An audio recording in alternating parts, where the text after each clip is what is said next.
Is it just me, or sometimes I wish I had an elder brother, someone that I can talk to, someone that I can share my experiences with, somebody that can guide me, someone that can actually protect me. I mean, physical protection, from certain mistakes that probably they have made, and they'll just, say, don't pass there, or I've gone there, it's not going to work. Do you understand? I feel that way, and I know that probably there are other firstborns who feel same way also. And this is not out of place. This is born out of a lot of things. One of them could be our experiences in life, the things that we've had to go through, and we wish that we had somebody that was there. Like, personally, I've been through certain things, and I'm like, if I had an elder brother, there is no way. Personally, he's an elder brother for me.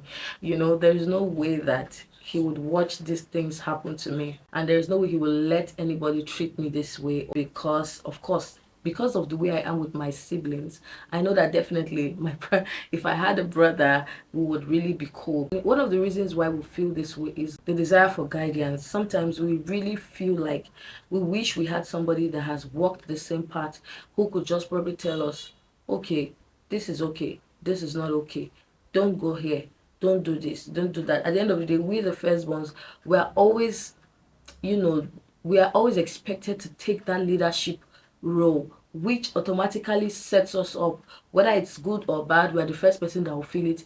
Then we'll not be able to relate it to our siblings that, okay, oh, this thing I did is not good, or don't do it, or okay, this place I went to is not okay. Do you understand what I'm saying? At the end of the day, we are saddled with that responsibility of doing everything first, trying everything first.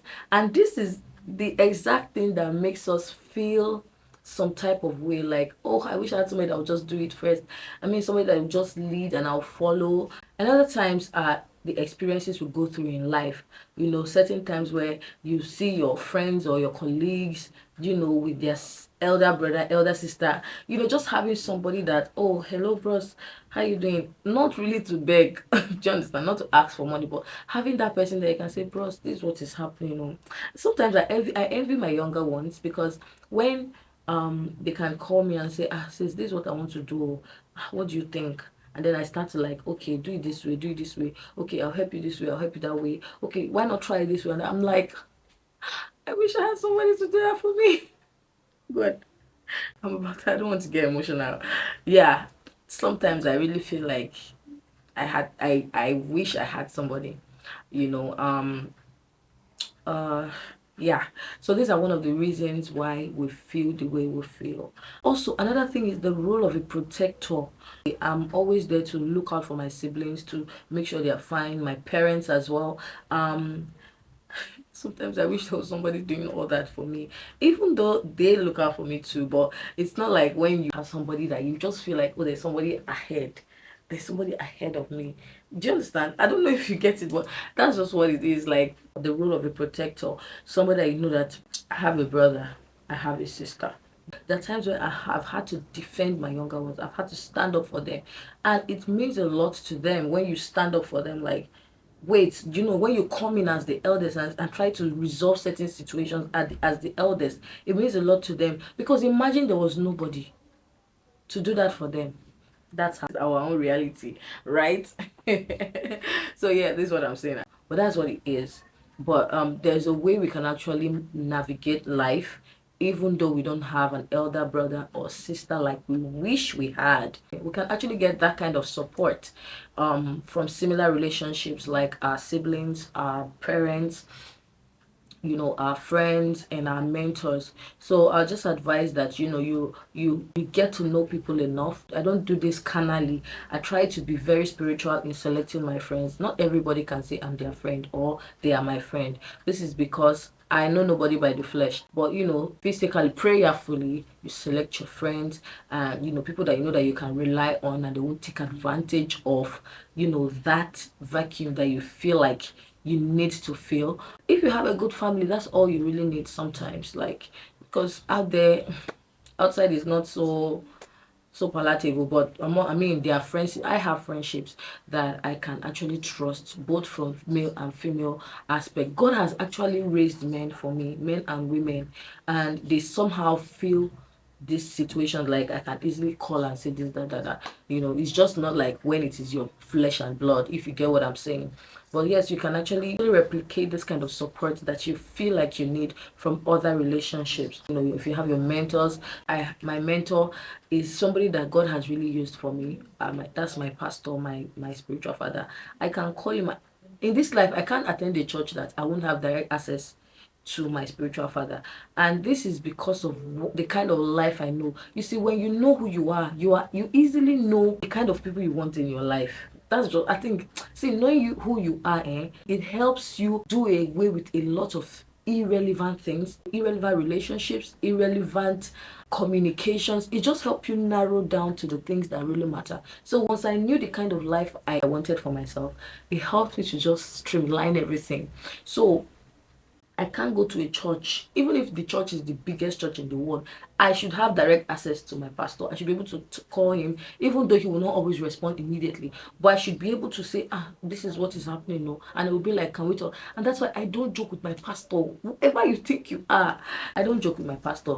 You can say whatever. Is he your God? Is it? Even my earthly parents, they know my pastor. They know the relationship. I don't joke. It's not like I talk to him every day, but it's somebody that I cannot afford not to have in my life.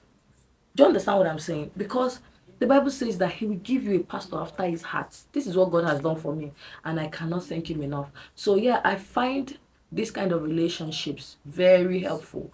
They help me navigate, like when I have to make certain decisions, life-changing decisions.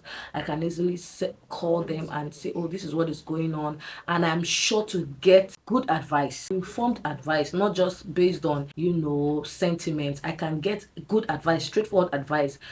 He can chastise me just like my elder brother would do. He can do everything that. So this is why I strongly feel like you can get those kind of relationships. If you are able to build them, you can actually find those kind of relationships.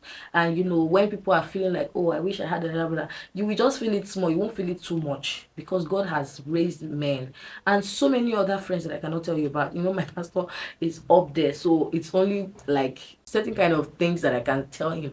But there are other people in my life that I can also tell my day-to-day activities, the things that I wish I could share with my elder brothers. I can share with a few friends, a few good people. I call them my brothers. They are beyond friends. For me, you don't have to be my blood to be my brother. So I call them my brothers, my covenant people. God has blessed me with them because, it feels like God knows the kind of life I would live. He knows the kind of things that will pop up in my life. So he actually gave me men, reasonable men.